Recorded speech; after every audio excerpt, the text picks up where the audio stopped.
Ada yang pernah bertanya pada saya, ya, Mas, kalau misal kita memasukkan 100 butir telur bebek ke dalam mesin tetas, bisa nggak netesnya juga 100%? Artinya yang jadi anakan itu juga 100 ekor.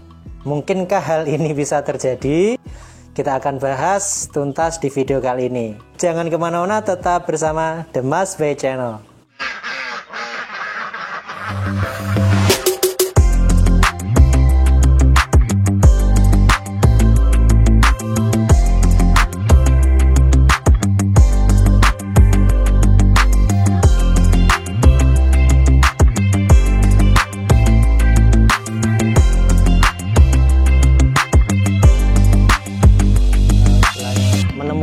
Resep-resepnya atau pola-pola budidaya di sana. Assalamualaikum warahmatullahi wabarakatuh, teman-teman semua, semoga sehat selalu, dan saya doakan bagi teman-teman yang sudah subscribe channel ini, semoga usahanya tambah besar, tambah berlimpah, tambah lancar, dan tambah berkah. Allahumma amin ya rabbal alamin. Baik teman-teman, video kali ini kita akan membahas, ada yang bertanya pada saya, apakah bisa menetaskan telur bebek itu kita masukkan 100 butir, netes 100 ekor juga. Mungkinkah demikian? Kita akan bahas ya di video kali ini. Jawabannya adalah, kalau menurut saya 99,99% mustahil itu terjadi. Artinya itu sulit sekali untuk terjadi. Kenapa? Karena ketika kita memasukkan telur tetas ke mesin tetas itu dengan catatan bahwa indukannya normal gitu ya. Indukannya normal, ada betinanya, ada bejantannya. Otomatis itu syarat mutlak. Kalau tidak ada bejantan ya sampai masukkan berapapun ya tidak akan menetas karena nggak ada pembuahan di sana. Maka ini kita bicara indukan yang ada bejantannya, maka ketika dimasukkan ke dalam mesin tetas, itu yang pertama harus disortir dulu teman-teman. Sortir 1 hari itu mesti ada yang tidak ada bibitnya atau infertil, itu otomatis dikeluarkan dari mesin tetas. Nanti umur 5 hari disortir lagi, ada yang tidak berkembang dan sebagainya. Dari situ saja kita sudah bisa memastikan tidak mungkin menetas 100%. Nah, apa saja faktor yang mempengaruhi kegagalan dari penetasan telur? Kita akan tuntaskan pembahasannya di video kali ini. Ada beberapa faktor yang menentukan keberhasilan dari penetasan telur bebek. Atau kebalikannya ya, kita bahas tentang kegagalan dari penetasan telur bebek. Itu faktor yang pertama adalah faktor indukan teman-teman semua. Ini faktor yang vital, faktor yang sangat penting sekali. Jadi ketika teman-teman nanti mau memulai usaha di penetasan bebek, pastikan indukan teman-teman itu indukan yang bagus ya. Indukan yang bagus, ciri-cirinya ya sehat dan lain sebagainya, produksinya tinggi, telurnya, kemudian pejantannya itu berancah atau apa ya istilahnya, berancah itu kuat mengawini para betina itu ya. Jadi itu teman-teman, paling tidak perbandingannya adalah 1 pejantan maksimal untuk 6 betina. Itu sudah standar itu. Nanti fertilitasnya sudah cukup baik. Fertilitas itu tingkat adanya bibit itu ya. Fertil ya, tingkat fertil itu sudah cukup tinggi, bisa sampai 90%. Jadi itu yang pertama adalah faktor indukan. Jadi faktor indukan, perbandingan jantan betina itu sangat berpengaruh terkait dengan fertilitas. Kemudian faktor indukan yang lain adalah tingkat kesetresan dari indukan itu sendiri. Indukan yang stres otomatis menghasilkan, nanti ketika dia menghasilkan telur, telurnya ditetaskan, otomatis telur itu juga sulit untuk menetas juga. Karena kondisi indukannya yang stres. Stres itu bisa dipacu, pertama kondisi cuaca, kondisinya kandang, itu misal ya kemarin pas hari raya itu banyak mercon, banyak petasan, yang biasanya tenang-tenang saja, di sekitar kita banyak yang nyalakan petasan, otomatis bebek itu akan kaget. Nah, kagetnya itu akan menjadikan stres bagi dia. Dampaknya apa? Dampak yang signifikan adalah berkurangnya produksi telur. Ketika produksi telur itu berkurang karena stres, otomatis nanti hasil tetesannya juga sulit juga. Nah, jadi cukup sulit untuk menetas juga, karena indukannya stres.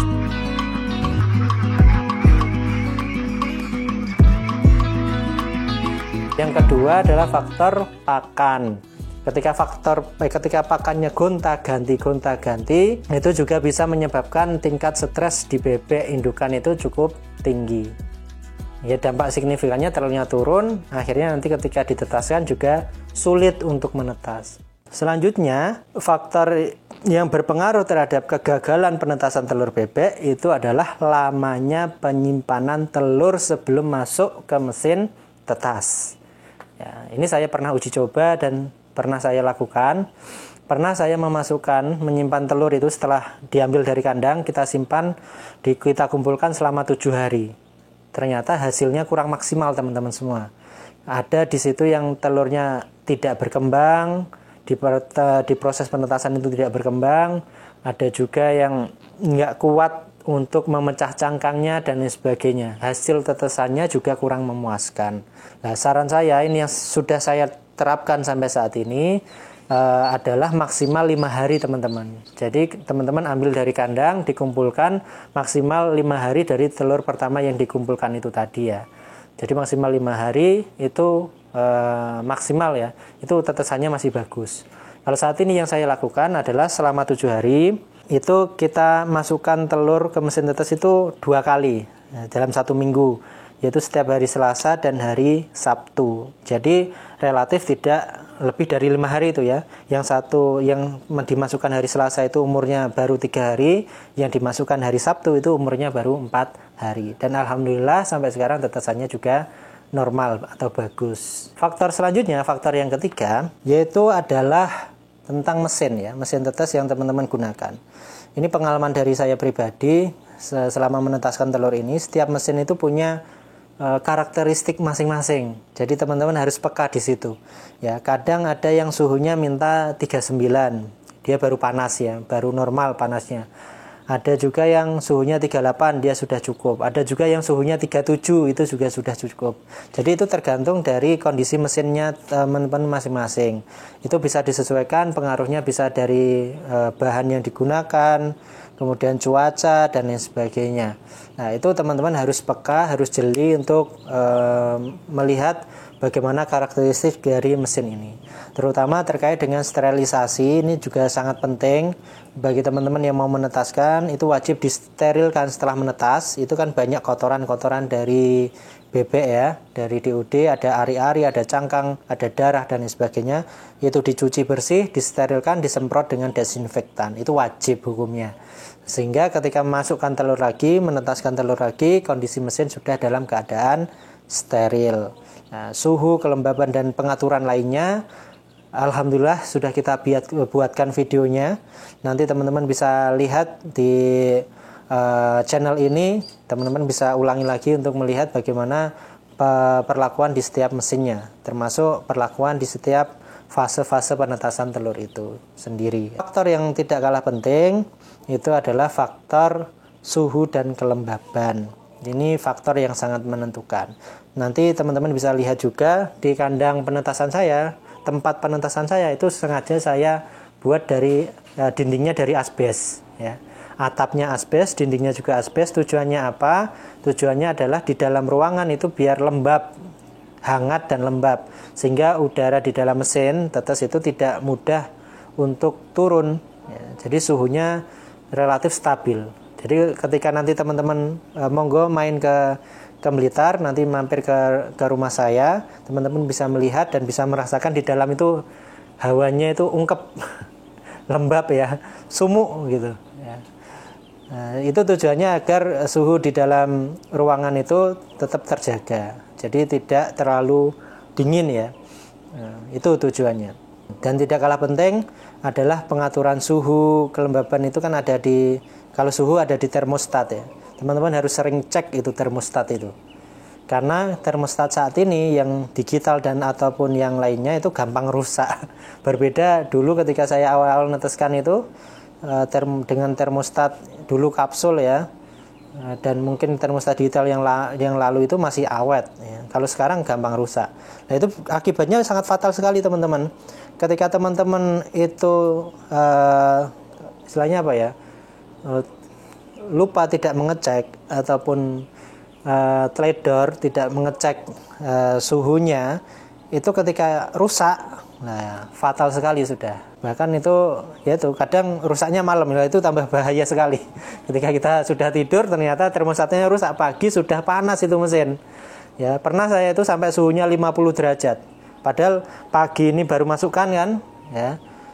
Malamnya termostatnya rusak. Pagi ketika dicek sudah 50 derajat. Akhirnya satu mesin dibuang semua. Dan itu untuk pakan ternak ataupun yang lainnya tidak bisa ditetaskan lagi.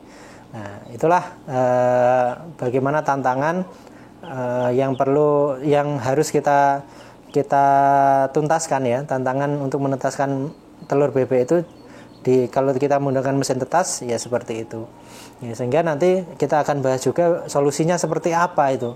Karena juga kita tidak akan mampu mengendalikan resiko itu. Kenapa? Karena rusaknya kan kita nggak tahu termostat itu kapan rusaknya.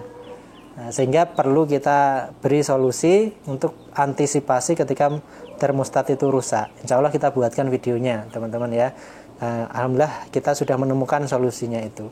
Sehingga untuk meminimalkan resiko dari kerusakan mesin tetas. Yeah.